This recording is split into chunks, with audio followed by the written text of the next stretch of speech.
you own your own business, you only work a half a day. It doesn't matter which 12 hours it is, you work a half a day. It was a pretty big risk for my parents, I realize now. Being a family business, it's just not your 9-to-5 job. It really doesn't end. When you close the door, it doesn't end. It filters into your life at all times.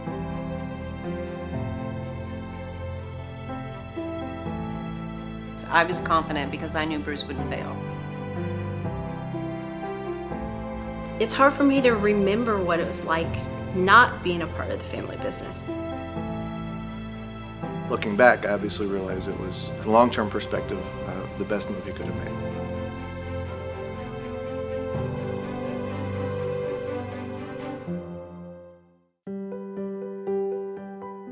Well, in 1989, I was the fleet development manager for Delco-Remy. One of the major fleets that we were trying to capture business for at Delco-Remy at that time was J.B. Hunt. So I'd spent about a year getting J.B. Hunt to finally decide to buy Delco-Remy starters, alternators, and batteries on all their new trucks. So I said, well, I'll find you distribution. And I couldn't find anybody that GM would sign. But one day I'm sitting in Lowell, Arkansas at that J.B. Hunt office, and one of their guys looked at me and goes, why don't you quit Purkey and move to Arkansas?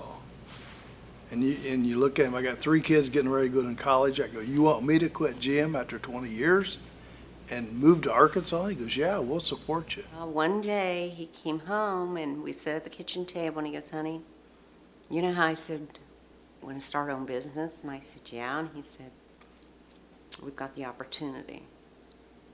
And I said, where? And he said, Bentonville, Arkansas. And I said, you've got to be kidding. Finally, she looked at me and says, well, I only have one question. If you fail, can you get another job? And I said, yeah, I can get another. She said, well, let's go. And everything fell in place. So we moved to Arkansas with one customer. My name is Bruce Purkey. We actually started the business April 1 of 1990. 2 people, Robin and I. I was in between semesters at college, and that's when my parents just decided to open the business in Arkansas, so we're moving to Arkansas, so I came down to Arkansas to help. You know, when we moved to Arkansas, she worked for Mom and Dad, and I was, still in junior high and high school. Seems like forever ago. The first week of Purkeys it was 24/7 because we lived there, Robin and I. We had a gas grill to cook on and a microrange. That was basically everything we had. And a refrigerator that shocked you every time you opened it. Yeah, you had to wear shoes or it'll shock you. Everything I learned, I self-taught myself. If I was gone, if a truck come in with equipment, she got on a fork truck and unloaded it. So she did invoicing. I always tell everybody that Rob did everything I didn't want to do. I was referred to as Bruce's daughter. I mean, when J.B. Hunt would call or need something, they would want to speak to Bruce's daughter. Really, I never looked at Robin as an employee. I always looked at Robin as a partner. I just can't help it. She's my daughter. I was blessed that she's my daughter because I'm not sure anybody would have put up with me like Robin has over the years. The first couple of years were really rough because I was 19, so I was the daughter. Oh, I wished I had a dime for every time I heard, I'm going to quit, I'm going to fire him. Robin always had a great ability that when I do something dumb or yell or whatever, that she would never approach me that, but she'd wait till half hour later I was calmed down. She'd say, now, Dad, you didn't handle that very well.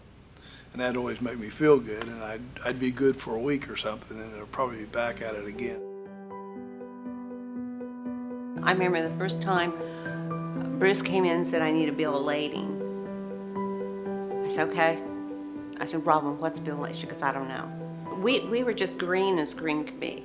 Well, in fact, I didn't even know how to make an invoice when we started the business. It took me 5 or 6 times to do the invoice, got it all typed up on the typewriter because we didn't have a computer, of course. Got it typed up on the typewriter. Finally got it done, take it down there. And he calls, he said, Robin, this invoice looks very nice. He said, but you didn't charge me sales tax. When you have no business experience, which we had no business experience when we moved to Arkansas, we had lots of product, knew the product, but had no business experience. That's one of the things of being in a family business is we all knew that when something has to be done, we all have to help out and figure out how to get it done and just get it done. We all had to sacrifice. When I started in 2010, there were 13 employees, and now we're over 60.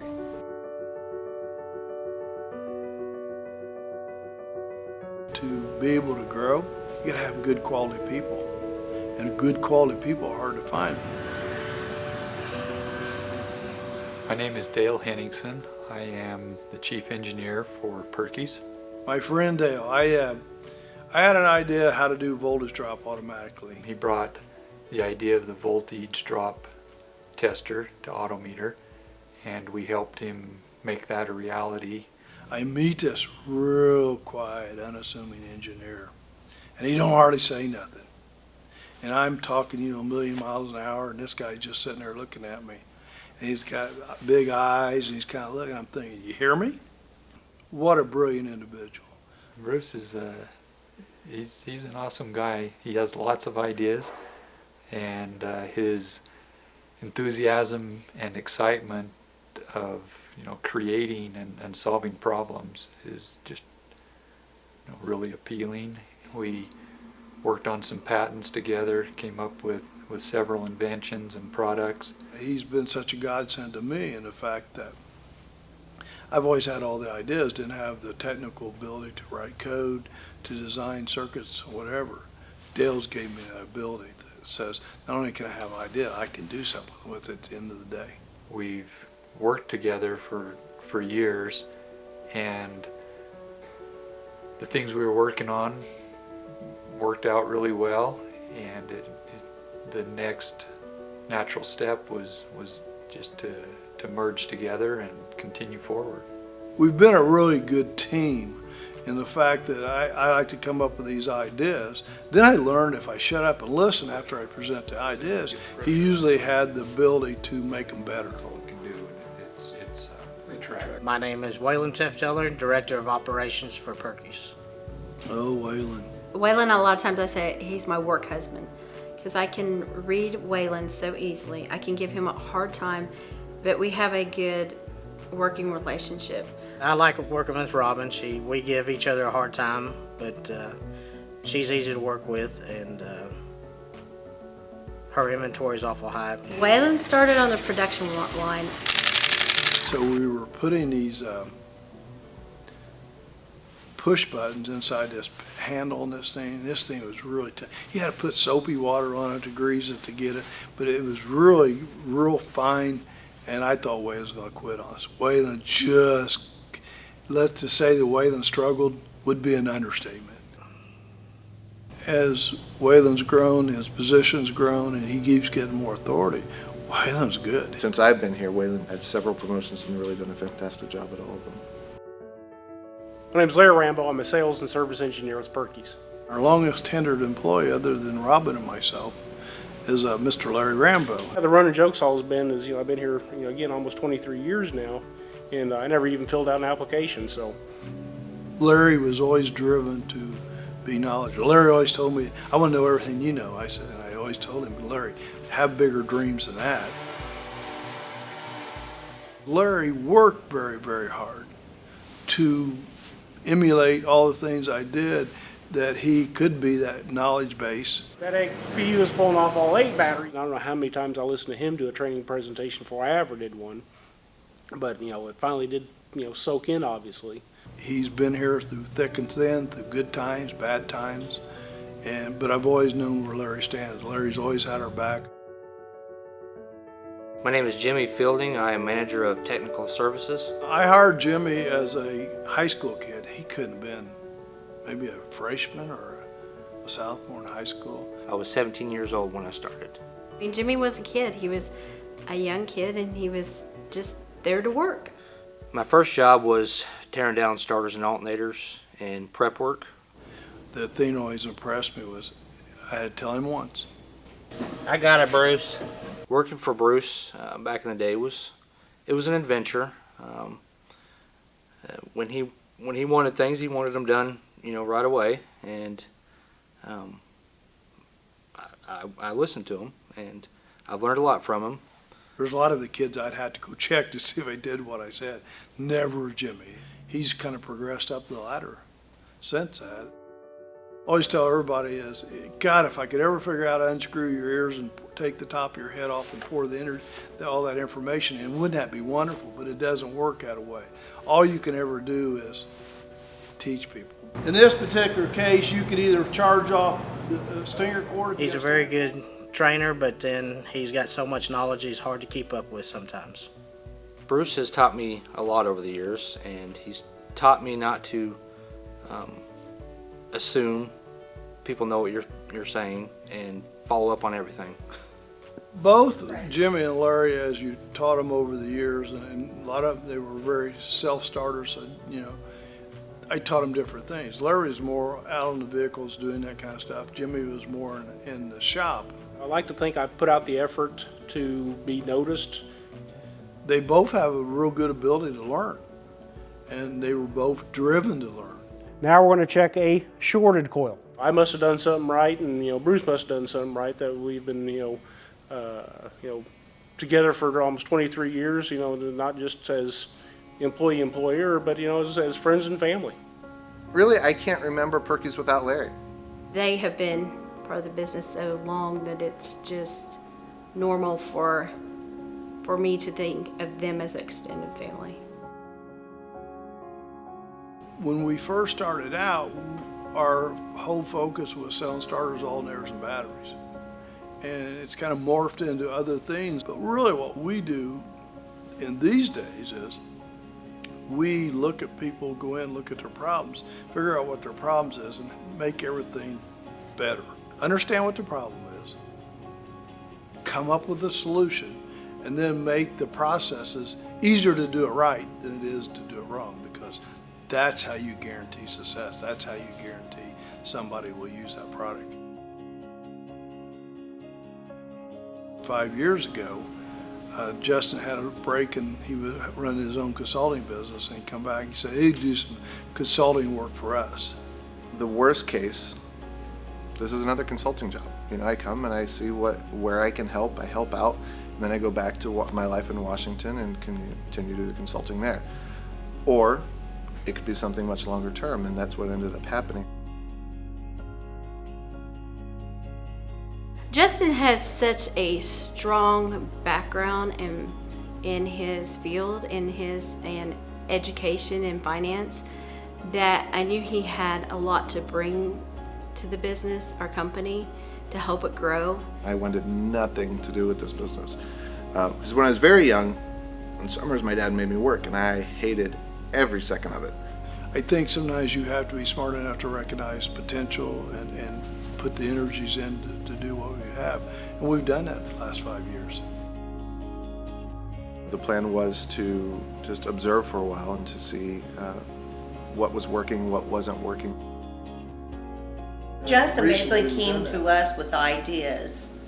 If you did this, if you did that, you could cut out this. I mean, he's the one that came with the ideas and got But at the same time, he came up with them, but then we was like, okay, how are we going to do that? Oh, I was doing all these functions to the best of my ability, but they weren't at 100% because I was spread so thin.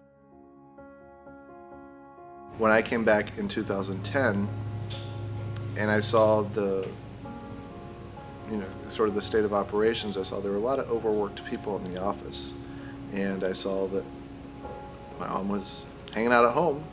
So I said, hey, we need some help. We can't afford a lot more help right now, so you need to come in and help out. Oprah was off the air. I didn't have anything to do, and they needed me in the office. So that's when I went back. It was actually a relief. It really was to have when he came aboard, because he helped put some policies and procedures in place that I didn't have time to, I didn't have the experience to do, because all I've known is working for this business. And again, everything I've done has been self-taught. So where Justin has had the experience in working at big corporations and outside world, I haven't. All I know is what my dad has taught me and what I've taught myself and what I've learned from vendors and customers. 2 years ago, I made him the CEO. I didn't make him the CEO. He earned the right to be CEO. My dad's never asked me for anything. This is the first time my dad asked me for something. Justin loves numbers and all of his figures. And I seen a report from him the other day that in the 5 years he's been, our business has grown 179% in 5 years. So who am I to question the numbers? It's not just about the money. We are providing a way for people to support their families, and that's really important for me. I love it. Everybody's cool, laid back. I'm now actually at the age that Bruce was when I first came to work for him. They prefer to promote within if possible, and that's good for everybody. I think this is the place for me. I think there's a lot of opportunities before us. We're constantly coming up with new ideas. We're getting suggestions and input from customers. New technology is coming about. We're inventing and developing new things. So the future is very promising and exciting. Start the truck, please. We're in this for the long haul. It's like to the stage now where your child goes off to college and they're spreading their wings on their own. And that's sort of how it is now. And now we're just taking off in a whole different direction. I never imagined, I never thought we'd get to this point. I am very proud of what my family and I have accomplished. You know, I guess one of the first accomplishments is we've been here 25 years, and we still have, you know, JB Hunt's still our number one customer. If it weren't for Bruce, we wouldn't have this company. This company wouldn't be here. I love what I do, but at the end of the day, you're doing it for your family.